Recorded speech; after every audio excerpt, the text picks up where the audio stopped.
எங்கள் வீட்டு ருசியில் நம்ம இன்னைக்கு பார்க்க போகிறது பட்டர் நான் வித் கடாய் பன்னீர். முதலில் நானுக்கு மாவை தயார் பண்ணிடலாம். இதற்கு ஒரு கப்பில் அரை ஸ்பூன் ட்ரை ஈஸ்ட், கொஞ்சம் வெதுவெதுப்பான தண்ணீர் சேர்த்துக்கோங்க. இப்போ உங்களுக்கு தேவையான அளவு மாவு கூட சிறிதளவு சர்க்கரை, உங்களுக்கு தேவையான அளவு உப்பை சேர்த்துக்கோங்க.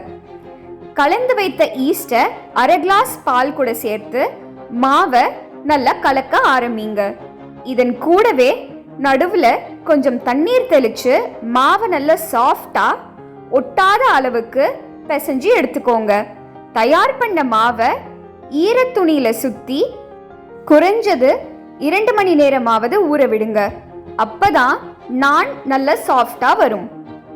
இப்போ கடாய் பன்னீருக்கு தேவையான மசாலா விழுது தயார் பண்ணுறதுக்கு ஒரு பாத்திரத்தில் அரை கிளாஸ் தண்ணீர் சேர்த்து காஷ்மீரி மிளகாய், முந்திரி, இஞ்சி, பூண்டு, தக்காளி இதெல்லாம் சேர்த்து நல்லா வேக விடுங்க. இது வேகிற சமயத்தில் ஒரு கடாயில் கொஞ்சம் வெண்ணெய் சேர்த்து உருக விடுங்க.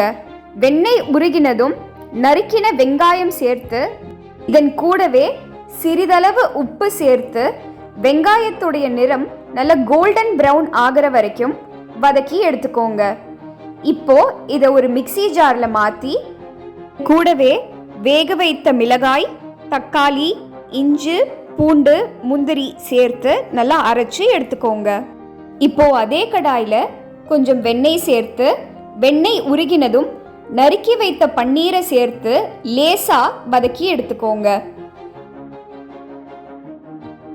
இப்போ அதே போல கடாயில் கொஞ்சம் வெண்ணெய் சேர்த்து வெண்ணெய் உருகினதும் நறுக்கி வைத்த வெங்காயம், குடைமிளகாய்கள் கூடவே சிறிதளவு உப்பு சேர்த்து ஹை ஃப்ளேமில் வச்சு லேசா அதோட கிரன்ச்சினஸ் ரீட்டைன் ஆகிற அளவுக்கு வதக்கி எடுத்துக்கோங்க.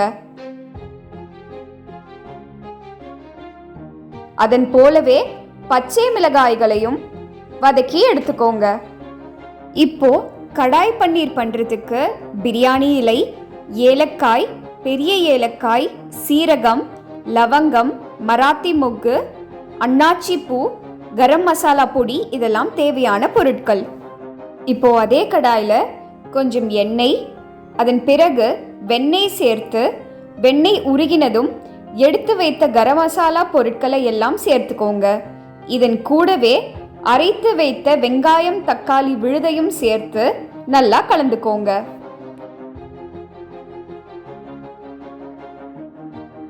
இதன் கூட சிறிதளவு உப்பு, மஞ்சள் பொடி, மிளகாய் பொடி சேர்த்து நல்லா கலந்துக்கோங்க. அதன் பிறகு இதை மூடி வச்சு ஒரு 5 நிமிடம் நல்லா வதங்க விடுங்க. இந்த சமயத்தில் இதனுடைய நிறம் மாறி இருக்கும். அதன் பிறகு உங்களுக்கு தேவையான அளவு தண்ணீர் சேர்த்து அதை நல்லா கொதிக்க விடுங்க.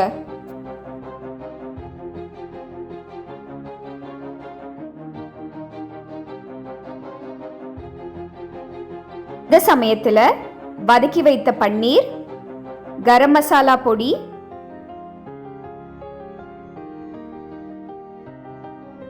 இரண்டிலிருந்து 3 ஸ்பூன் ஃப்ரெஷ் க்ரீம் மற்றும் வதக்கி வைத்த வெங்காயம், பச்சை மிளகாய், கொடை மிளகாய்களை சேர்த்து கலந்துக்கோங்க.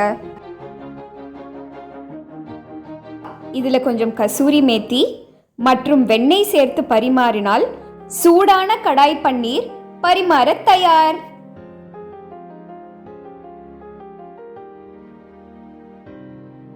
இப்போ பட்டர் நான் பண்றதுக்கு ஊற வைத்த மாவிலிருந்து சிறு பங்கை எடுத்து உங்களுக்கு தேவையான அளவுக்கு 1/4 இன்ச் திக்னஸ்ல திரட்டி எடுத்துக்கோங்க.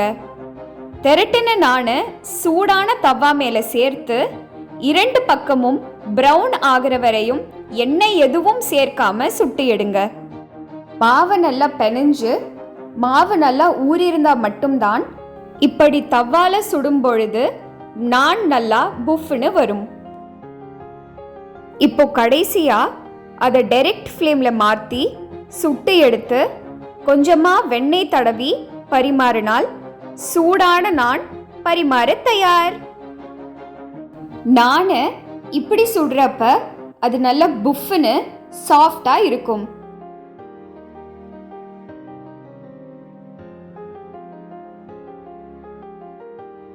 இப்போ பரிமாறும் சமயத்தில் சூடான நான், கடாய் பன்னீர், இதன் கூடவே ஒரு சிறு துண்டு எலுமிச்சை பழம் மற்றும் வெங்காயம் வளையங்கள் சேர்த்து பரிமாறினால் இதனுடைய ருசி அட்டகாசமாக இருக்கும். நீங்களும் இதை செஞ்சு சுவைத்து இதனுடைய ருசி உங்களுக்கு எப்படி பிடிச்சிருந்ததுன்னு சொல்லுங்க. உங்களுக்கு எங்களோட சேனல் பிடிச்சிருந்தா லைக் பண்ணுங்க, ஷேர் பண்ணுங்க, சப்ஸ்கிரைப் பண்ணுங்க. இன்னொரு வீடியோவில் சந்திப்போம். தேங்க்யூ.